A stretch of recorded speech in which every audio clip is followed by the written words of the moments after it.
നമ്മളിപ്പോൾ എത്തിയിരിക്കുന്നത് ട്രീ ടോപ്പിന്റെ താഴ്വശത്താണ്. മുമ്പ് ഇവിടുത്തെ നാട്ടുരാജാവ് സഭ കൂടിയിരുന്നത് ഇവിടെയാണ്. ഇവിടെയാണ് വേലൻ മഹാനവമിയും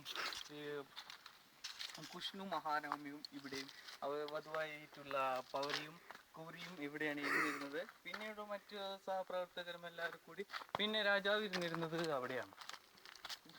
രാജാവ് എപ്പോഴും ഇവിടെ തന്നെ ഇരുന്നത് കൊണ്ടാണ് ആ സീറ്റ് കുറച്ച് പതിഞ്ഞു പോയത്.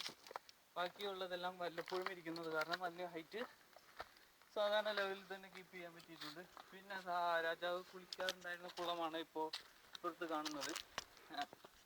പിന്നെ രാജ്ഞിമാരും തോഴിമാരും കുളിക്കുമ്പോൾ രാജാവ് ഇവിടെ നിന്ന് ഇങ്ങനെയാണ് ഒളിഞ്ഞു നോക്കിയിരുന്നത്. അതിനുശേഷം പിന്നെ വീണ്ടും ഇവിടെ തന്നെ വന്നിരിക്കും. അങ്ങനെയൊക്കെയാണ്. പിന്നെ രാജാവിനെ ഓടിച്ചിട്ടപ്പോൾ രാജാവ് ഓടിയത് ഈ വഴിയാണ്. അതുകൊണ്ടാണ് അവിടെ പിന്നെ പുല്ല് മുളയ്ക്കാതിരുന്നത്. പിന്നെ ഇതിലൂടെ മുകളിൽ കയറി നോക്കാനും പറ്റും. കൊമ്പൊടിഞ്ഞാൽ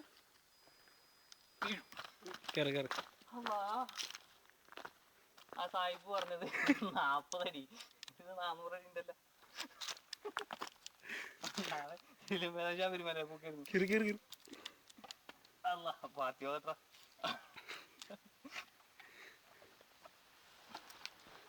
ഇതെന്ത് ഉദ്ദേശിച്ചാണ് ഇത് ഇവിടെ വെച്ചേക്കുന്നത്? എനിക്ക് മനസ്സിലാവുന്നുണ്ട്. ഇവിടെ പിടിച്ചിട്ട് തന്നെ കയറാൻ പറ്റില്ല.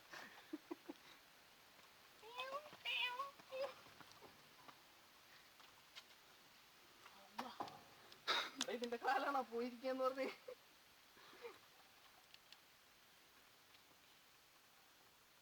ആ ബാഗിലുള്ള നെറ്റ് വിരിക്കും.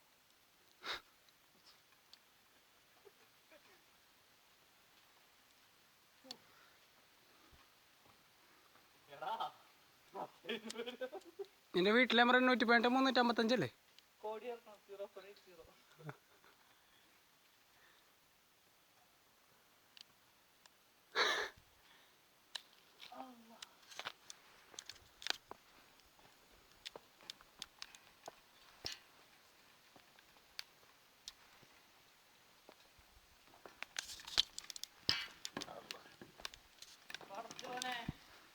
നമ്മളെ കാത്തോളി.